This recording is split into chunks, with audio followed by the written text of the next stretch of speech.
I'd like to introduce you to Eric Curts, who is the Technology Director of North Canton Schools in Northeast Ohio, and he's been using Google Apps for 2 years.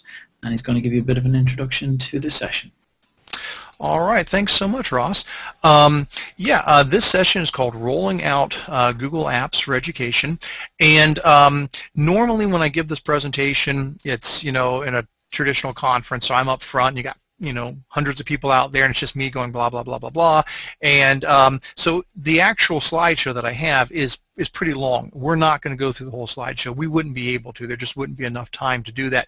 So even though all the slides are there, and I'll show you how to access all of that, we're really just going to grab a couple of key sections out of that, and we'll just hit those real hard. And then really, I'm just going to leave it open to you guys then. So any questions you have, just kind of be brewing those and thinking about those as I do my quick spiel through our rollout. And then we'll do our best to jump in and try to answer as many of those as I can. If you're watching live, same thing.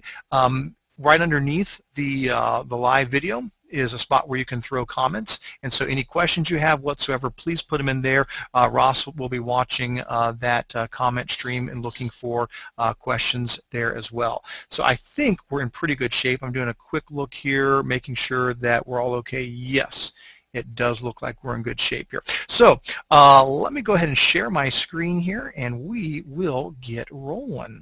All right. Make sure that shows up for everyone. We had a little technical issue last time with the thumbs up. Is that okay, everybody? Can everybody see that? Looks good to you? Excellent. Okay, we got the thumbs up. We're good to go.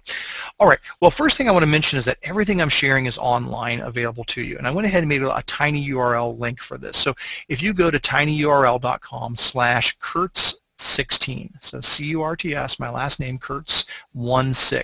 That will get you to all of the information that I'm sharing here today. And let me go ahead and bring that. Actually, let me do this.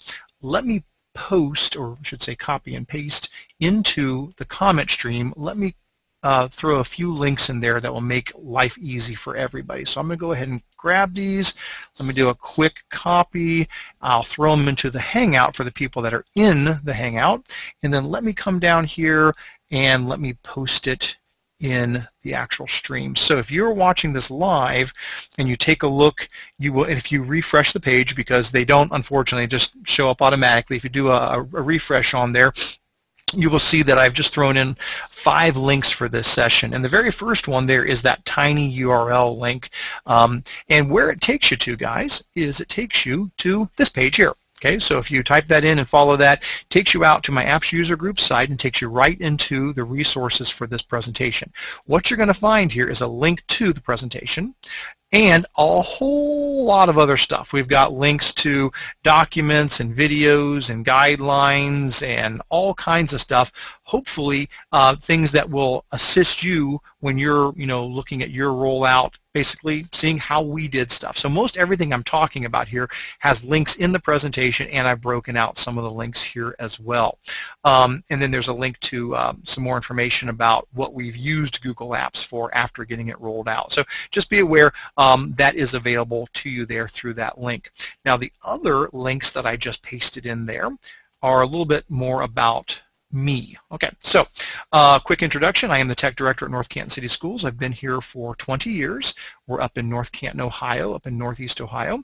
I'm a husband, a father of 4 kids from preschool to pre-med. My daughter's in college now doing that, and I'm an all-around geek. I do run a couple of things. One is the Apps User Group website that I referred to just a moment ago, and that's at appsusergroup.org. I will take one more quick moment to kind of show you that site. Basically what this is a website for anybody who has any interest in Google Apps at all. Whether you're knee-deep in it or you're just playing around with it, whatever the case, this is a great place for schools to connect. Now keep in mind, Google has a lot of fantastic resources as well. Please plug into their user groups, plug into their forums and stuff as well. But here's another great opportunity for you to get involved. I post a lot of articles here. I write many of these, but I've got a lot of other colleagues who contribute articles as well.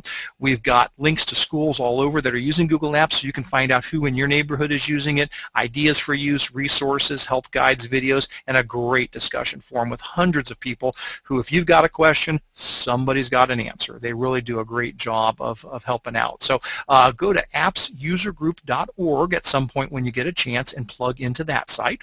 I also have the privilege of working with two of my colleagues on a EdTech podcast. It's called The State of Tech. It's every 2 weeks, and we deal with education technology, and that is at thestateoftech.org. And that page is right here. Sean Beavers and Eric Griffith, who are also presenting today in the Education on Air conference, are my two colleagues who do that with me.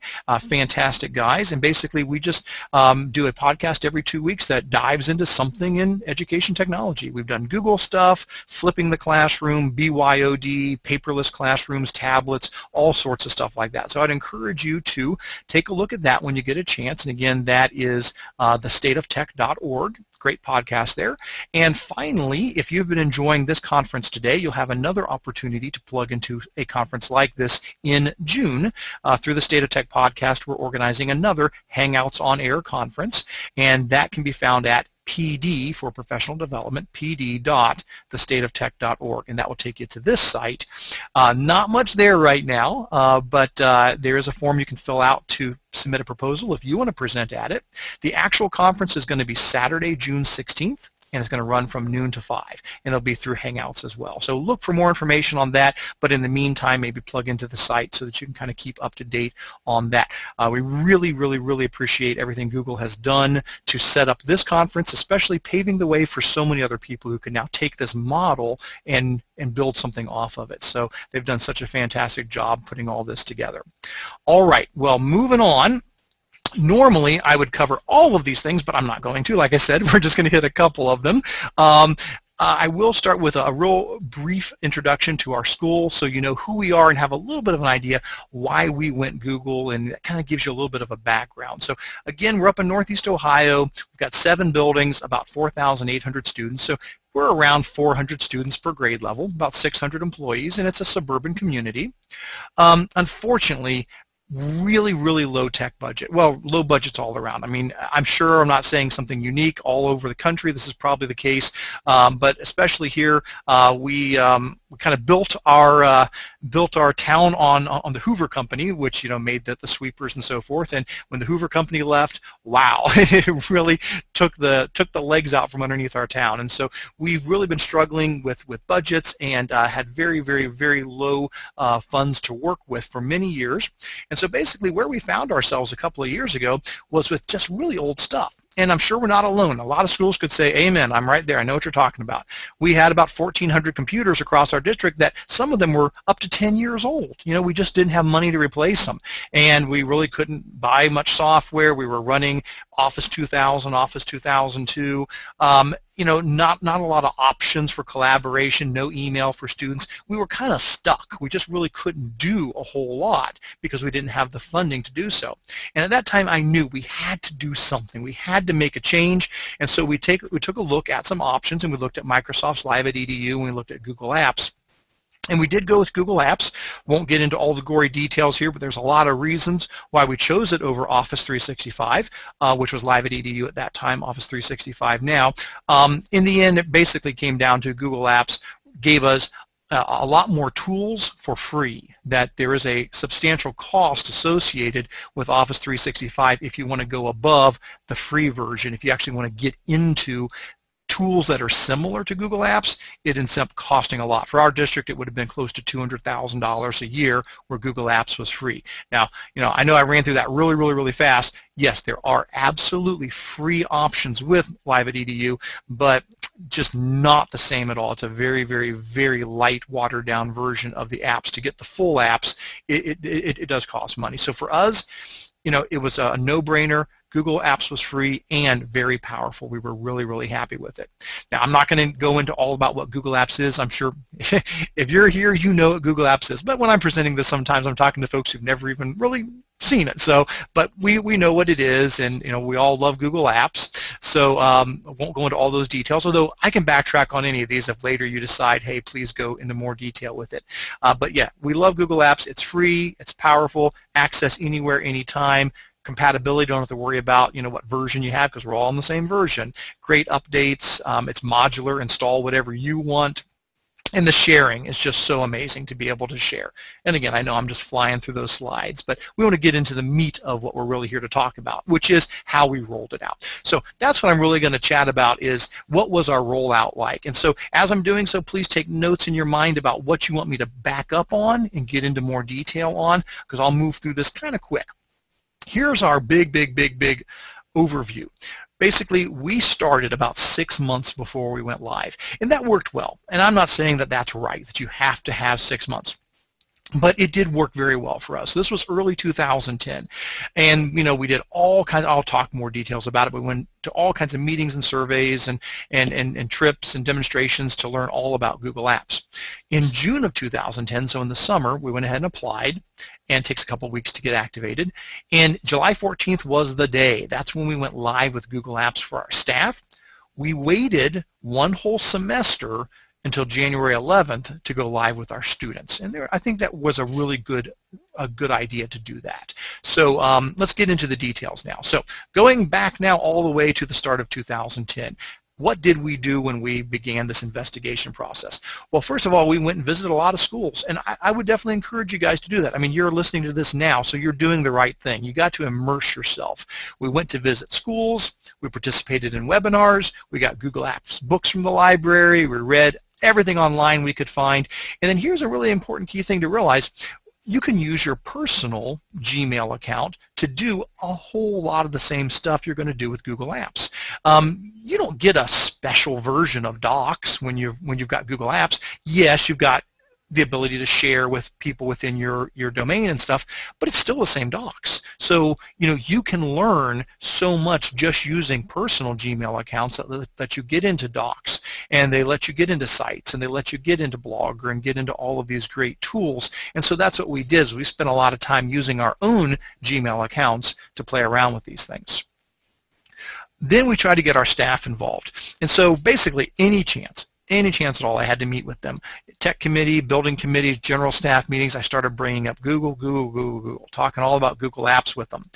I then started sending them lots of, emails, links, videos, news articles. Hey, this school district just went Google. Hey, this university just went Google. Hey, take a look at this cool video that explains what this is about. And so I started sending things out to them so that they could, they could learn about these options.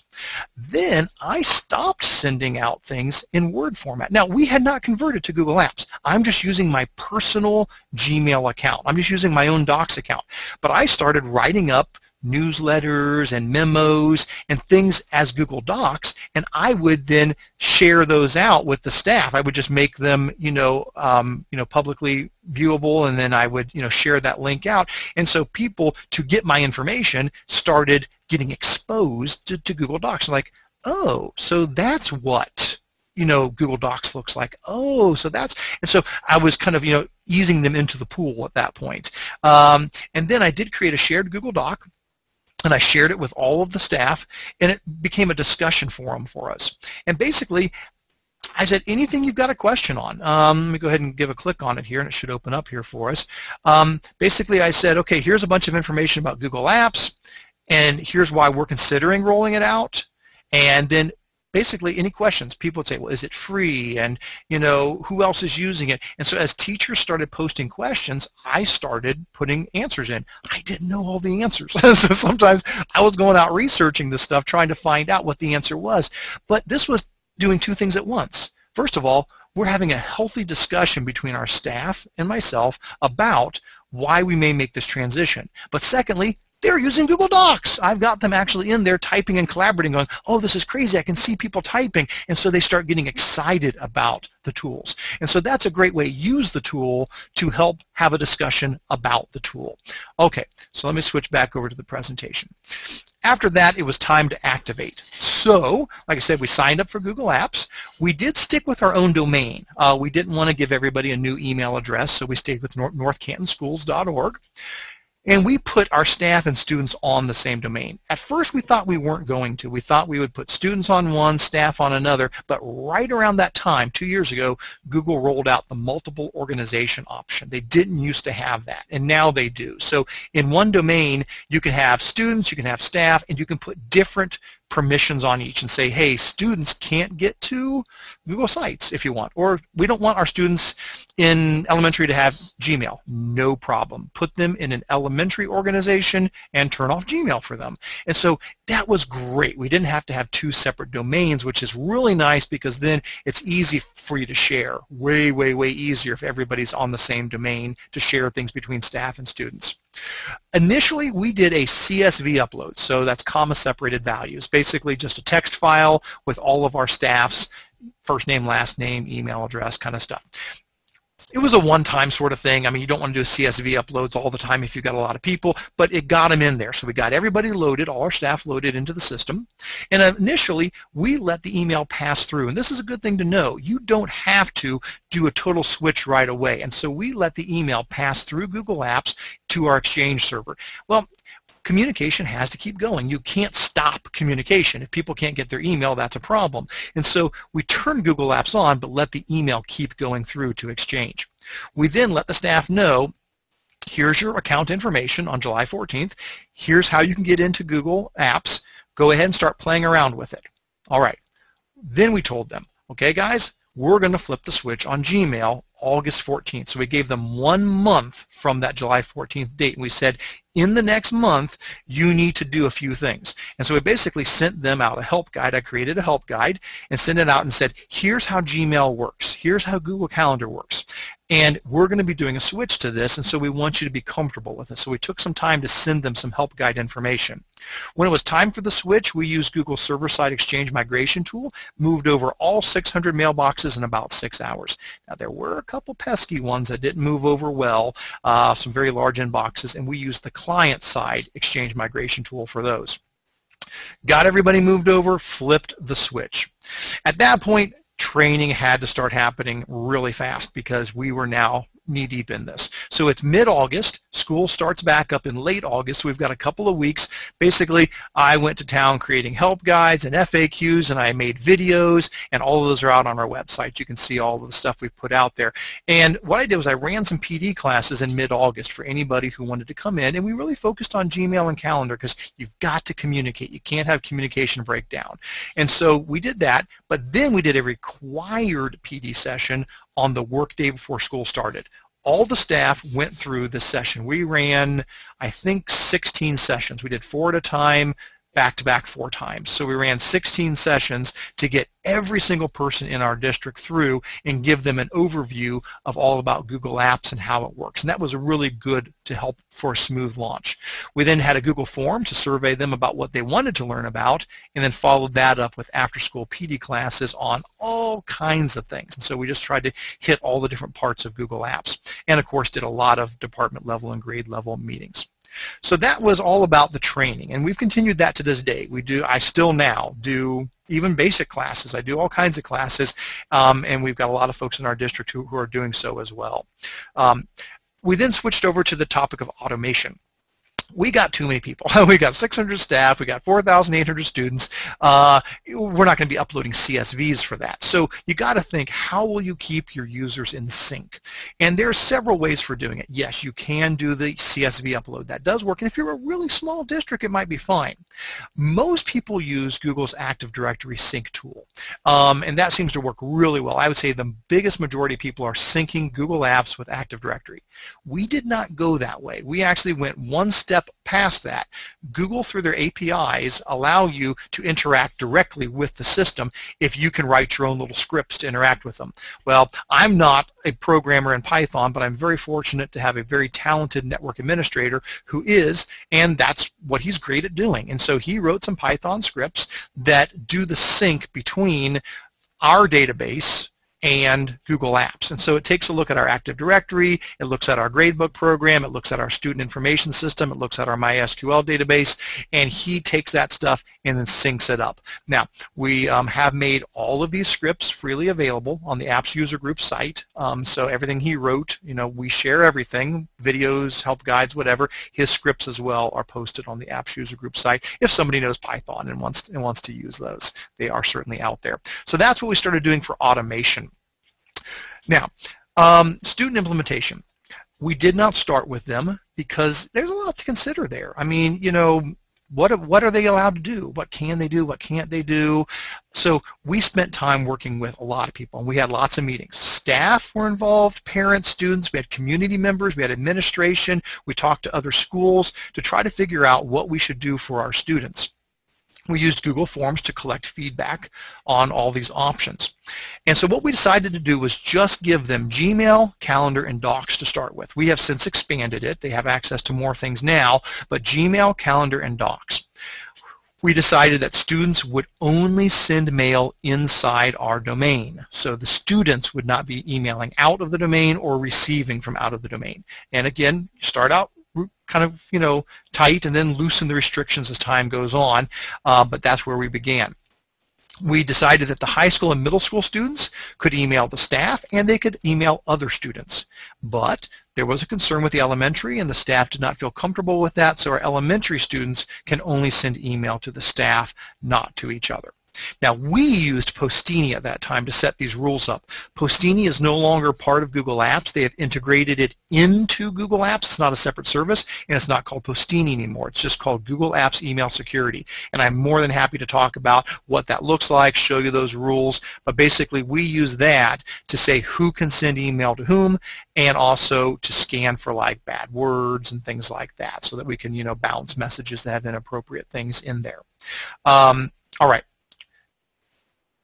We came up with a new student acceptable use policy, and that policy addressed Google Apps, it addressed Gmail, and actually it was time for a new one anyway. It addresses a lot of things that have helped us. Our BYOD project that we're doing now, where the high school kids can bring in their own devices, that was also built into our new student AUP. So it handled a lot of things. We did student email guidelines, made a document and a video. We made student Gmail safety measures, made a document and a video, and an introduction to Google Apps, a document and a video, and put all of these on our website for people to access. We launched with students in January 11th of 2011, showed them all the videos through homeroom so everybody saw it. We did a little interview on the high school student television station about it, and then we did an all call to all the parents, informing them and directing them toward all of our help guides and videos about that. I'm going to skip through this next one because really again, this is how we've used Google Apps. That's kind of its own session entirely. I talk about all the fun, cool things we're doing with Gmail and Google Groups and Calendar and Docs and other applications and, on and on. I've actually got an entire session just called A Gaggle of Uses for Google Apps, and it's linked in there on the Apps User Group site, and you can watch a video of a presentation from that where I run through all kinds of fun things we've done with Google Apps. Some helpful hints, though, to kind of wrap up this section, and then let's take questions and let's chat and see what you guys want to learn more about. A couple of things. Internet Explorer, not saying anything bad about it, but it's just not really designed for web applications. It's fine for web sites. You want to view a website. But Google Docs is a web application. It's a program that's running in the browser. Now, IE9 is doing better, but boy, I'm sorry, IE7 and IE8, they are just slow. There's just no way around it. And you can really set people up for failure if you don't address that. And we noticed that real fast, that I would be sending things out to folks, and they'd go to open them. This was before we converted, just my personal account sending stuff out, and I'd hear them say, Eric, there is no way we're switching to this Google Docs thing. You send me these documents, I go to open them. It takes me 2 minutes to open up the document you sent. There is no way I'm switching to that. I'm like, what's going on? I don't understand it. These things open up for me right away. So I'd go visit the person and chat with them, and they're like, oh, I see, you're using IE. And they're right. They'd go to open up nothing but just a simple document I sent, and it would sit there for 30 seconds, a minute trying to open it. Well, Google Chrome, I think Chrome is the fastest. That's my opinion. A lot of people have a lot of success with Firefox as well. But with Chrome, man, it's just like boom, it was open. It was ready to go. We've also noticed problems with not just being slow, but being inaccurate. If you're in Google Presentations and you're in IE, you'll click here and it selects the wrong thing, or you go to move something and it jumps somewhere you didn't mean it to. So we did basically say, folks, you've got to use Chrome. You really, really need to switch over to that. And so it has become our default browser in our district. I'm sure some people still use IE. That is obviously certainly their choice if they want to, but we have Chrome on all the computers, and we say if you want to have a successful experience with Google Apps, you really should have Chrome. So I would strongly encourage you get people onto a browser like Chrome before you try to make a switch like this, or they're going to have preconceived ideas about docs that aren't right. They'll be judging docs based upon the slow speed of IE, and you don't want that to happen. All right. Another thing that worked for us nicely was Gmail Notifier. Now, this is a PC program, so I don't know, there may be a Mac alternative, but what this does is it sets Gmail to be your default email program. Now, you may think, well, why is that important? Well, because we were switching from Outlook to Gmail, the computers all still thought Outlook was the default email program. So if you go to a web page that has a link to somebody's email and you click it, it tried to open Outlook. And so it kept launching Outlook for people, and then it would scream at them because the server wasn't working and so forth. Well, of course it wasn't working. We weren't using Outlook anymore. So we used Gmail Notifier, pushed that out through our login script, and it set the default over to Gmail. And that helped a lot. That was something that saved us a lot of headaches. And then this was just kind of a funny thing.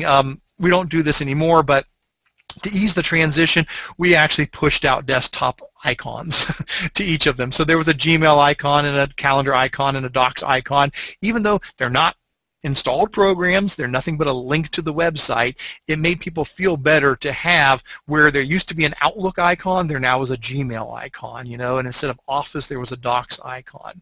So, you know, that helped in that. And, of course, give yourself plenty of time for the rollout. So anyway, that is just a really, really, really fast overview through that. I can go back through any of it, go into details on any of it, branch off onto other things that you wonder about with how we've done the rollout, any of those sort of things. So I'm going to pause there, going to take a drink from my Doctor Who TARDIS mug here, and Ross, maybe check and see what sort of things people are wondering about. Yeah, absolutely. So we had a question in the chat saying, is it necessary for entire schools to convert to using Google Apps, or can select classes, groups of users and use all the features? Well, certainly you don't have to convert everybody over. That's the beauty of it. It is modular. And you can even convert, technically you could convert everybody over and then just turn off certain features for certain groups. Again, it truly is modular. You can go, and I can pull up and show you the control panel if you'd like to see how that is. You can take any application and say, we don't want Gmail, and you can just turn Gmail off. We don't want Docs, and just turn, or you can say, we're just looking for an email solution. We want just a new email solution, but we still want to use Office, we still want to use whatever.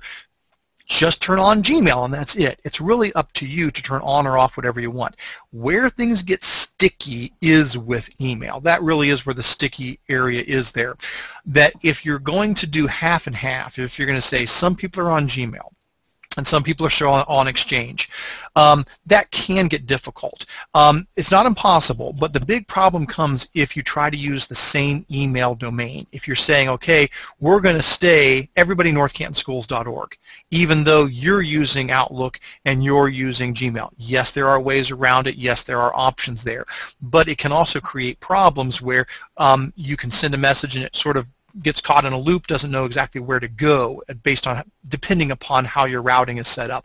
So I am not going to go into details on that because I'll probably say something wrong. If John was here, my network guy, he would be able to answer that one a lot better, but I'm just giving you fair warning. That's probably where you're going to have a little bit more difficulty. Now, you can, like I said, go in and say, for these users, Gmail is not the end result of this, that it can be passed on through to your other Exchange server or whatever. So yes, mail can be passed through, or you can turn on something like IMAP, and people can use Outlook, and through IMAP they can connect to Gmail and pull their Gmail email down to Outlook. So they can still use Outlook if they like that, and just through an IMAP connection, connect up to Gmail. So short answer is yes, you can do any sort of modular approach you want.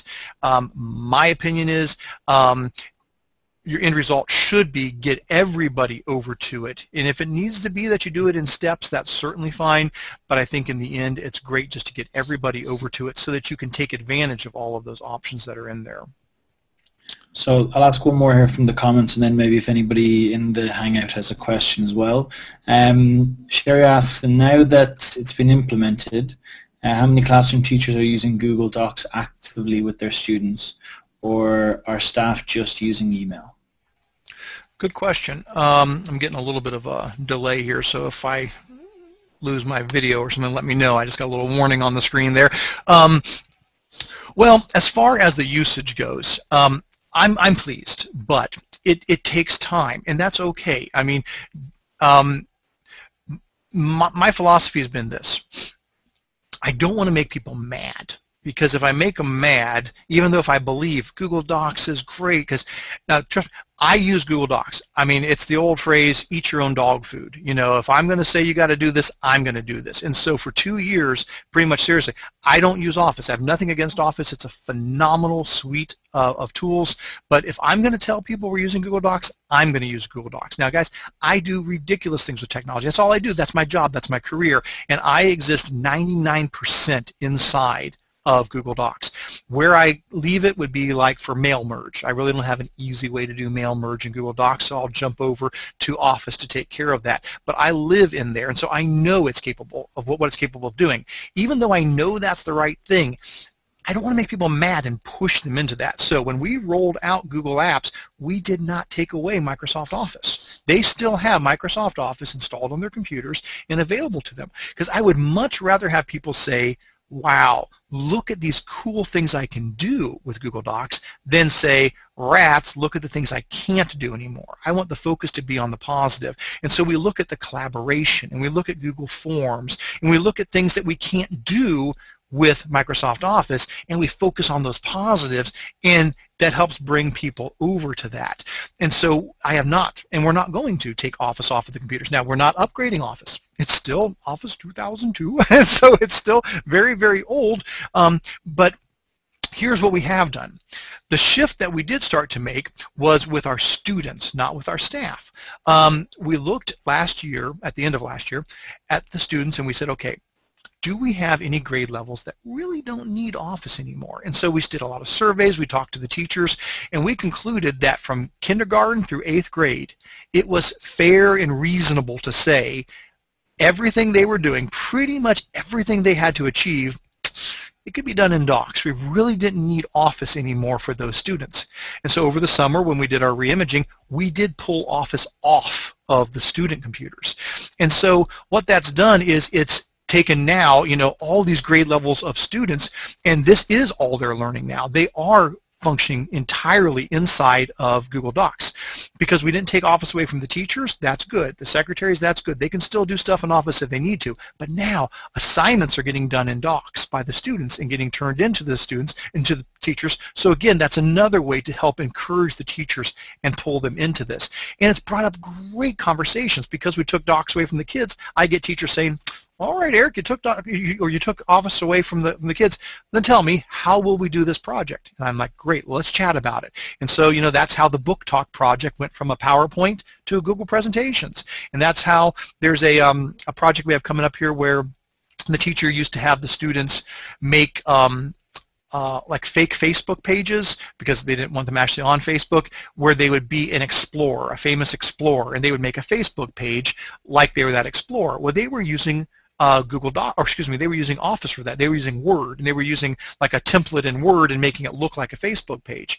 And they said, well, I want to do this still, but you took, office away from the kids. What are we going to do? Well, we found out that Sites is actually a perfect substitute for that. And so I made a site template that mimics sort of like a social media site, and the kids can now go in and fill that out. They can comment on each other's, but it's safely, within our domain. Nobody else can get to it. So that has opened up a lot of great conversations about how do we make the transition, what's an alternative with Google Docs versus the other. So I've talked so long I forgot the original question, but I hope that kind of answered some of the things that we've done to help make that transition. Try to make it a positive transition, not a negative one. Other things, Ross? Any questions from inside the Hangout? Anybody have anything? I thought I saw a couple in I had one. Yeah. Sure. This is Looks Melinda, like and the you were question talking about sub. Yes, the sub-organization. I don't know if my audio is working very well. Nope, you're good. Okay. That services can be turned on and off for sub-organizations, but the granular controls are global for the services. Other than sites, I noticed I could change it. Is that accurate? I guess it depends on what you mean by granular. For any organization, any sub-org you create, you're absolutely correct. You can turn them on or off. Now, as far as tweaking stuff, some things you have granular control over, like take email for an example. Let me go ahead and pull this up here for you guys while we're chatting so I can show this to you, and that will probably make more sense than me just talking about it. Hopefully I can pull this up for you pretty quickly here. I'm just going into my apps control panel here. Well, while you're looking, I'll kind of explain where that comes from, because I noticed in sites I could go into the sub-organization level and change the sharing settings. So our student group was within the domain, but our higher group, which is a bunch of educators, could share outside our domain. But the question came up, can we do the same with docs? And I couldn't see a way to do that. Right. Well, I think your point's well taken, and I think you've got a fairly correct statement there. That here I am in the apps control panel. If I go to orgs, here's where you're going to see where you set up your organizational structure. And so we've got different things. We've got like an IT group here. Let me zoom in here so you guys can see this a little bit better. Hope that's better. So we got like an IT group, a miscellaneous group, a staff group, a students group, a testing group. So like under students, we've got elementary, high school, middle school. Underneath those, we have our different grade levels. So I can go into any of these, and I can see the students, and I can go to the services, and I can decide what's turned on and off. So, if I say a first grader can't have Gmail, I can override the setting, and I can just turn it off. I can just flip a switch. No first graders now have Gmail. They can't get to it, or I don't want them to get into whatever, you name it. And you can go down through the list. There's like tons of them, okay, loads and loads and loads. So you can turn just about anything on or off that you want to. All right, so that, you're right, that's the big switch. That's, flipping it on or off. Now, as far as settings for it, if you go over to your settings tab, you'll see that you've got your services listed here, and it does depend. It really is going to depend from one to another as to what all you can tweak. Let me go ahead and back up here a little bit. I might be zoomed in a little too far. It's hard to see some of those things now. But like with email I was mentioning, with email you can go into your filters, and you notice it taps into the organizations. I can say, okay, if I'm a first grade student, I'm going to have an objectionable content filter on there. I'm going to block the students from being able to send to the listservs. I'm going to block from sending outside of the domain and receiving from outside of the domain. And they can't send to other students as well, and because that's a first grade student. And so we can tweak those things by organization because they've built that in for email. Other things may not have quite the same abilities. You were mentioning sites.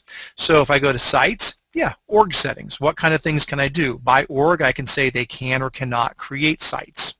That's nice because that gives them the ability to collaborate. So you as a teacher can create a site, give them edit rights. They can go in and work on it, but they can't make their own. Well, that's kind of good because if they're making their own, who knows what kind of site they could be creating out there. If you're making the site, sharing edit rights with them, then they're working within the site you've made. You may say, really, first grade kids? Well, maybe not first grade, but our second graders, they do a project.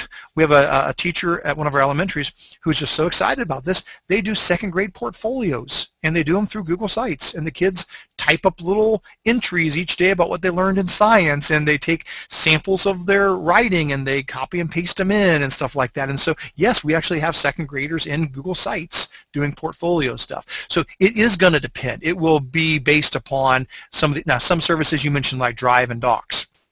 There's nothing in here about organizations.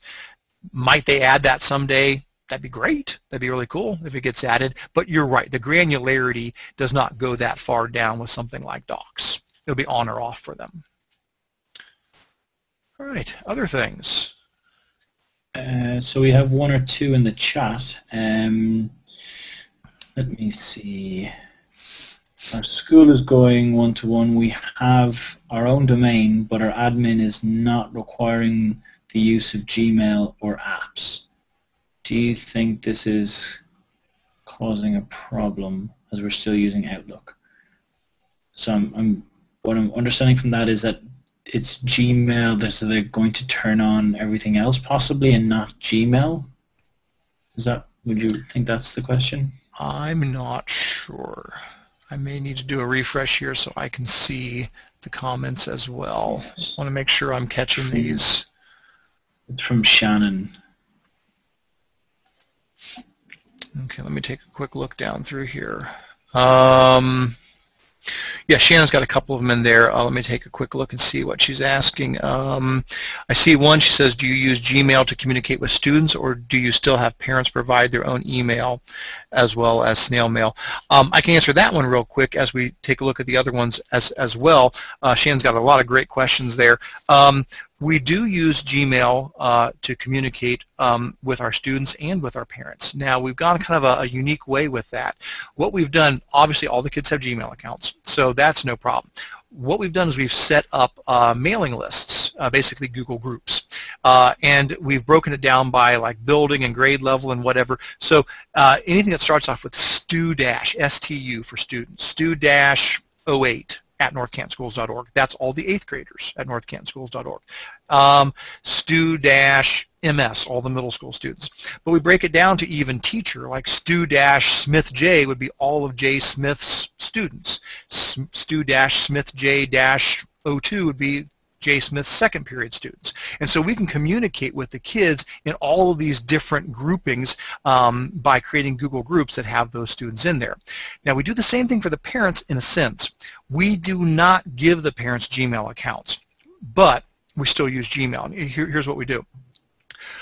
We didn't think they wanted another email address. I don't think any parent wants another email address. So we thought, oh, we could just have them forward their school Gmail to their home personal account. And we set up instructions for it. And it's not that it's terrible, but there's a lot of steps. And there's too many spots it can go wrong.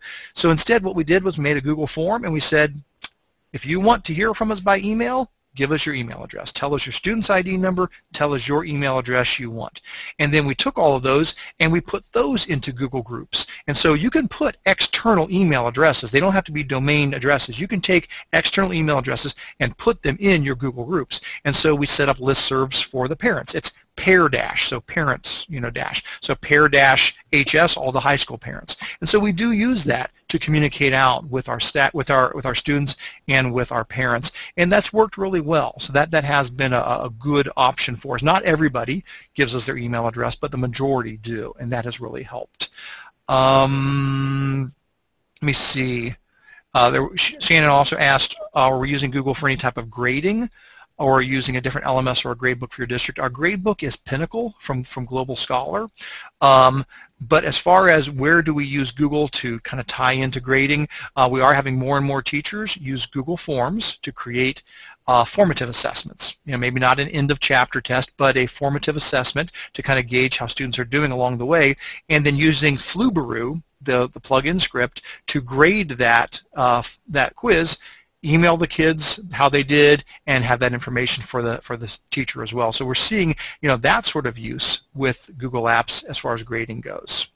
Ross, did you see something else in there while I was?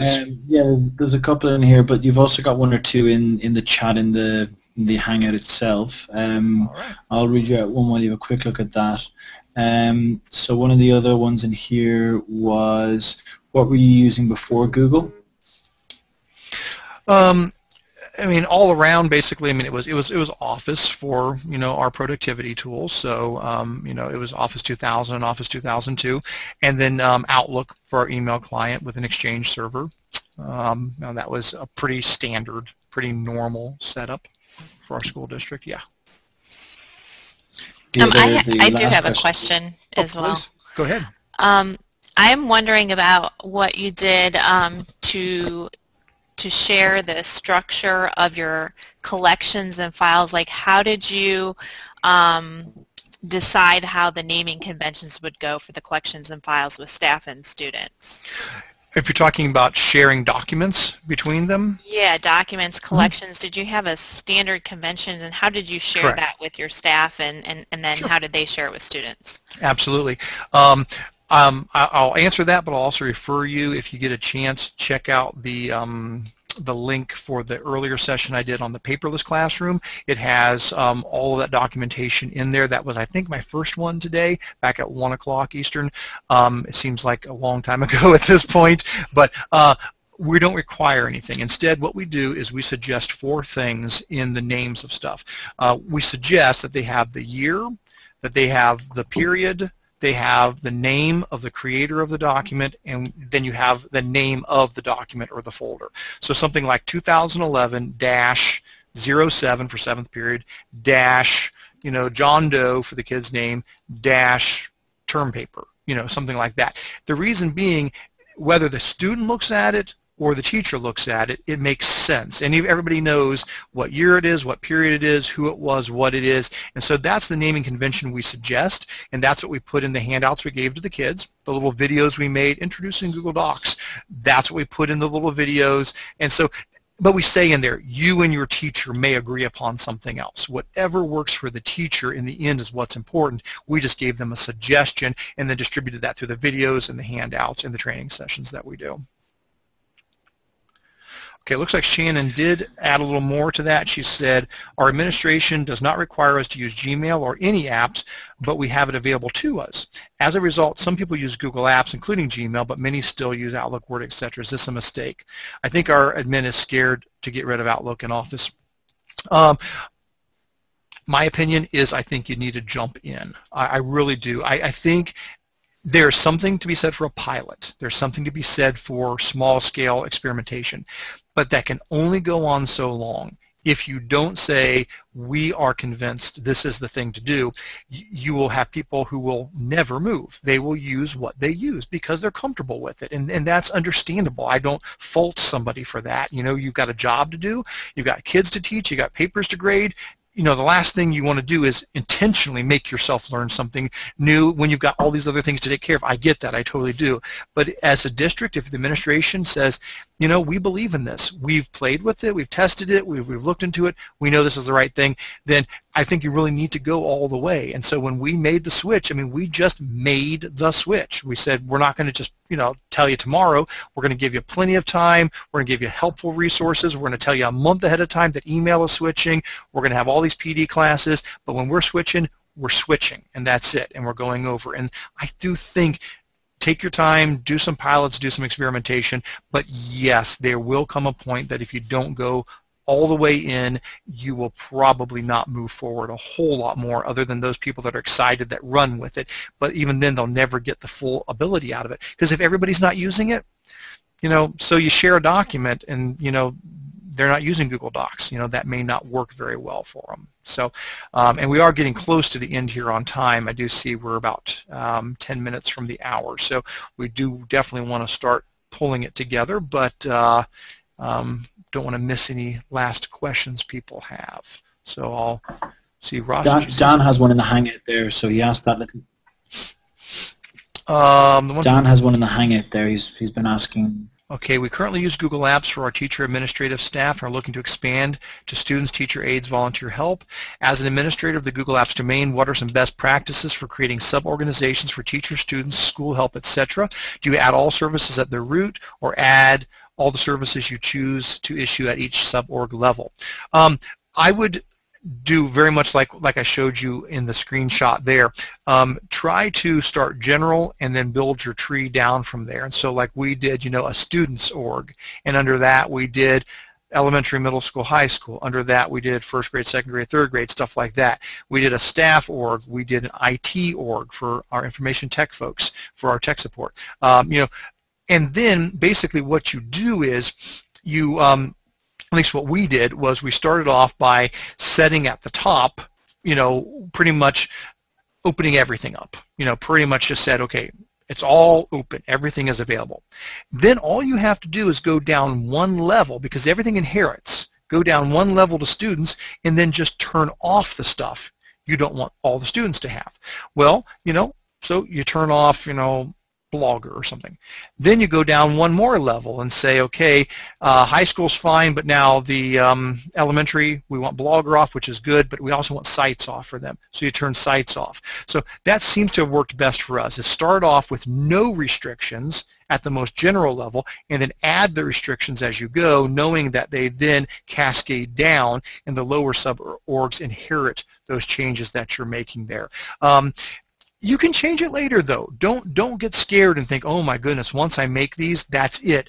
It's really not like that. I mean, you can make new orgs, new sub-orgs. Yes, you're going to have to go through moving the users into the new orgs and stuff, but it's not like once you set it up, wow, you can't change it. But yes, definitely put some thought into it. The more granular you make it when you set it up, the more granular control you'll have later. So don't just throw all students in something. Try to put them into smaller groups, cascading down into more specifics as you go. That would be my suggestion. So we have. Thank you very much. We have You're welcome. 2 questions, but basically the same one. So we've got in around first class. Whoops. First class, and the fact that it's got a history setting. So does Gmail in Apps3DU have a history setting where you can check to see if the domain, like a student, has read an email after it's sent? We currently have first class, and this is one of the arguments. Okay. Make sure I'm understanding this correctly. So you're talking about like a read receipt, that somebody has read the email and that they're getting verification that it's been received and read? Yes? Right. It's Pam asked the same question but slightly different. She says we presently use first class, but Google sounds much better, except we can see the history of an email if a student opens it, and if they download any file that may be on it, basically they can see that has happened. And do they have that ability with Google Apps? Well, real quick, you do have the ability to say, I want a read receipt with this, saying that, when I send this message, I want the, end user to say that they read it. Now, that's voluntary, though. I mean, you don't really have control over those. I mean, people can still just not click that and say they read it. So that's probably not what you're needing there. Probably my best suggestion there, and I'm not going to be the person to give you the details on this, there's a lot of other people who can, is there's a lot of third-party apps that supplement Google Apps in some of these areas. I'm probably going to mess it up here, and if somebody knows the answers, please give them to me. But there's one that I think is called Teacher Dashboard. I hope I'm saying that right. I hope that's the name of it. And there's like Sherpa tools, and there's lots of other third-party add-ins that give you a lot of these extra observational, abilities to take a look at things. Now, keep in mind, you really do have an obligation to figure out how you want to do things like archiving, and so that might be part of it if you use a service like Gaggle. And again, there's many great ones out there, but I'll just give them as an example. Gaggle is a low-cost email archiving service. Things like that will allow you to see, what students have sent and what they have received, and to go back through the history and see that sort of stuff. Keep in mind that Google also retains a record of all of this stuff. They record everything that happens. Now, yeah, it's not just go to this screen and click a button. There's a couple of hoops to jump through, but there's a tool called GAM, Google Apps Manager, and we use that, and we can run a query back forever, go back 3 years and say, I want to see what this student sent on such and such a date to such and such a kid, and GAM will bring it back because Google does record all that. Google keeps track of it. So the information is there. The short answer is no, there's no real friendly way just to get to it. It's either using a free service like GAM or using one of the paid services like, I think it's Teacher Dashboard or like Sherpa Tools or some of those to get into that information. But you might be doing it already if you're using like Gaggle or something like that to archive your email. Okay. Well, as we're wrapping up, I'll say if anybody has any other questions, please throw them in the comment thread. I'm going to try to take a look at those over the next day or so here. I had 4 sessions today, so it'll be a lot to look at, and I'm going and doing some BYOD stuff tomorrow, so I've got a few other things on my plate right away, but I definitely will be glad to help out if there's anything I can answer. I would encourage people again to go to the Apps User Group site, go to the State of Tech site for the podcast, and hopefully we'll see a lot of people come back for our e-conference on June 16th that the State of Tech is putting on as well, and maybe have a bunch of people come back for that. And just want to thank everybody so much for taking the time to be with us. Ross, did you see any other questions, or folks here in the Hangout have anything else you wanted to throw out for the good of the cause before we wrap up? No. Just to say thank you very much for taking the time to do not 1, not 2, not even 3, but 4 of these. So really appreciate it. Well, I tell you, that means 4 times the payment too, which is, let me hold on a second. 0 times 4. I'll figure it out. But no, hey, it has been a blast. I really appreciate it, and thanks so much for everybody who did this. And I can't say thanks enough to Google for taking the time to organize this and put this on. And a big shout out to Bjorn Barent, who was one of the first people to really bring this idea up. And a lot of credit goes to Bjorn for doing that, and for Google taking it and running with it, and everybody taking their time today to do this. I think this is a start of a whole lot more of this sort of PD, which I think is a great idea to cut down on travel and hotels and all those sort of things. So, all right. Very good. Thanks so much, everybody. Thank you. Take care. All right. Bye-bye.